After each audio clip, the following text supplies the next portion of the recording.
Caris Creotti ditulis dan diilustrasikan oleh Benjamin Lacombe. Caris tinggal sendirian bersama ayahnya. Dia terkadang duduk sendirian di dekat jendela apartemennya yang luas. Dia bisa melihat orang-orang lewat di jalan dan anak-anak berlarian. Saat Caris bangun di pagi hari, hal pertama yang dilihatnya adalah truk abu-abu milik ayahnya yang berdiri di depan tempat penampungan hewan.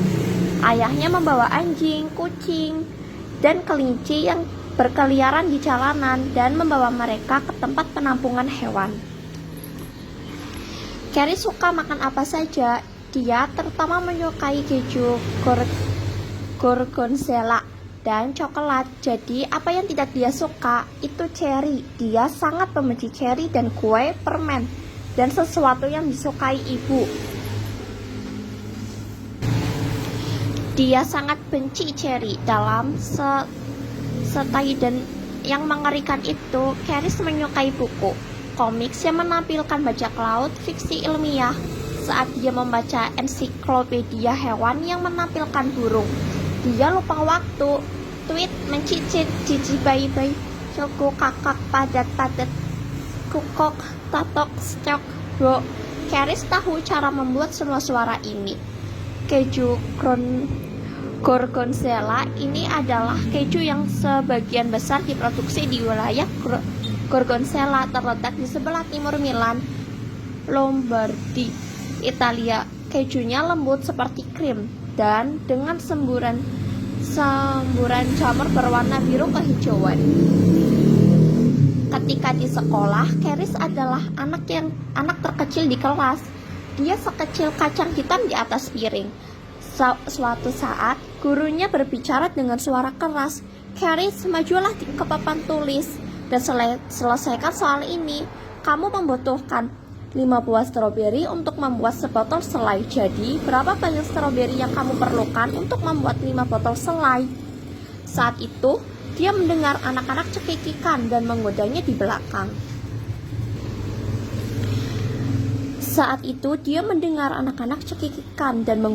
belakang. Jika kau ingin membuat selai dengan cherry di depanmu, kau memerlukan lebih banyak. Saat waktu istirahat, Caris duduk di bangku taman bermain sambil membaca buku. Membaca buku jauh lebih menyenangkan dibandingkan bermain dengan anak-anak lain. Caris terbang tinggi di angkasa seperti burung di atas balon besar bersama tokoh utama novel. Sebenarnya, Caris memiliki seseorang yang lebih disukainya dibanding tokoh utama novel. Dia adalah Angelo yang tampan. Angelo populer dan selalu dikelilingi oleh para gadis. Angelo melirik ke belakang ketika Caris tidak datang ke arahnya. Namun, Caris pura-pura tidak melihat Angelo karena takut anak-anak lain akan mengejeknya. Caris bertemu Angelo beberapa kali di perpustakaan. Angelo tidak melihat Caris itu. Tapi saat Angelo muncul, Caris segera bersembunyi di balik rak buku atau belakang guru. Sepeninggalan ibunya, Caris membantu ayahnya di penampungan hewan. Caris membersihkan tempat penampungan hewan dari lantai hingga langit-langit setiap hari. Lalu suatu pagi, anehnya, suasana menjadi sunyi. Ketika dia sampai di kandang, dia melihat seekor anak anjing kecil keriput berbaring di lantai. Caris berbicara dengan suara lembut. "Kemarilah nak." Anak anjing itu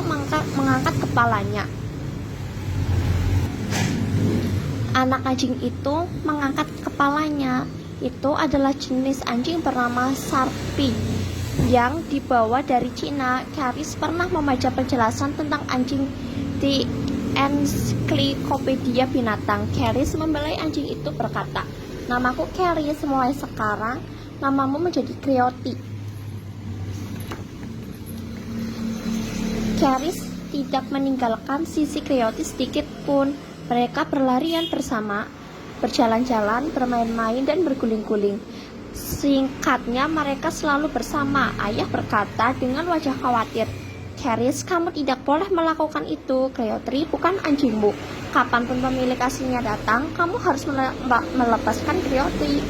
Caris berkata dengan air mata berlinang, "Ayah, jangan. Tolong jangan ambil satu-satunya temanku. Jika pemilik aslinya tidak muncul setelah sebulan, kau bisa menjadi pemilik baru Creoti. Namun, jika pemilik yang datang sebelum itu, Creoti harus segera diserahkan, oke? Keris bertekad untuk tidak mau kehilangan Creoti. Jika ada yang menunjuk Creoti dengan jarinya, dia akan segera membawa Creoti dan lari ke taman. Setelah melewati pohon wilau dengan dahan yang terkulai, air mancur terbentuk ikan paus dan toko es krim. Kami sudah sampai di gerbang keluar taman. Saat Keris dan Creoti sedang berjalan di jalan, Keris dapat mendengar orang-orang berbicara seolah-olah itu hanya lelucon. Lihatlah anjing itu, tampaknya kerutannya tidak akan hilang meskipun kau menyetrikanya, hahaha. Sepertinya dia memakai pakaian terlalu besar, hahaha. Ketika Keris mendengar kata-kata ini, dia akan menjulurkan lidahnya kepada orang-orang untuk menyuruh mereka diam. Suatu hari, saat Keris berjalan bersama Creoti, mereka bertemu Leia dan Matilda, teman sekelas yang paling menjengkelkan. Leia berkata dengan keras, "Lihat ke sana, Keris sedang menyeret anak anjing gemuk dan berbau busuk." Keris dengan cepat membalas, "Ada 2 penyihir di sana yang menyemburkan gelembung seperti katak." Ketika kedua anak itu mendengar ini, mereka berdiri di sana dan mulut terbuka lebar, seolah tubuh mereka membeku. Mereka tidak percaya Keris yang biasanya tenang membaca buku di kelas mengatakan hal seperti itu. Leia dan Matilda tidak bisa berkata apapun menanggapi Keris.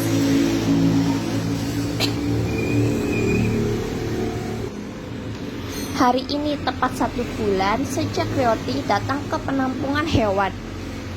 Hati Keris bergetar seperti daun yang tertiup angin. Jika tidak ada yang datang mencari Creoti hari ini, Creoti bisa tinggal bersama Keris seumur hidup. Saat mereka berjalan-jalan, Keris mengumumkan sesuatu seperti mantra. Jika aku sampai di air mancur sebelum bertemu tukang pos, Creoti akan menjadi anjingku. Ya ampun, sayangnya sebelum Keris dan Creoti mencapai air mancur, tukang pos melewati Keris. Namun Keris tidak menyerah. Jika aku sampai di ujung taman sebelum toko es krim buka, Creoti akan menjadi anjingku. Oh astaga, sayangnya saat Keris dan Creoti sampai di ujung taman, toko es krim sudah buka. Keris berkeliaran menghindar pemandangan orang-orang. Dia tidak punya pilihan selama kembali ke penampungan hewan. Di depan tempat penampungan hewan, 3 orang mengelilingi ayahnya.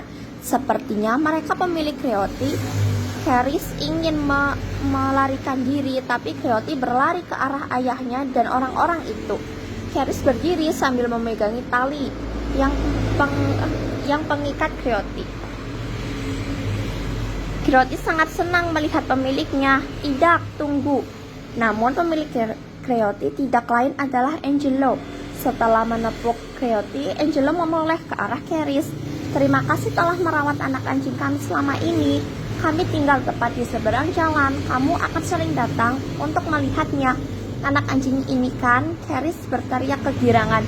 "Ya, tentu saja. Ngomong-ngomong, siapa nama asli anak anjing ini? Apakah kamu tidak tahu?" "Bronzella." Keris Creoti. Buku ini bercerita tentang seorang anak kesepian yang memiliki kenangan menyakitkan tentang ibunya dan mendambakan keluarga utuh. Itu Keris. Tidak dijelaskan dengan baik bagaimana Keris berpisah dari ibunya. Namun kehilangan ibunya rupanya meninggalkan bekas luka yang sangat besar bagi Keris. Anda bisa tahu hanya dengan melihat Keris bahwa dia membenci apapun yang berhubungan dengan yang disukai ibunya. Saat Keris bertemu Angelo, teman lawan jenis yang bersekolah di sekolah yang sama, dan seekor anak anjing yang hilang, dia secara bertahap mulai membuka hatinya. Dalam karya sastra, penyangkalan terhadap nama sering dimaknai dengan hilangnya jati diri. Dalam hal ini, menariknya Keris memberi nama pada anjing terlantar tersebut yang mengandung kata kacang yang berbentuk bulat namun lebih kecil seperti buah ceri. seperti ini, Creotri merupakan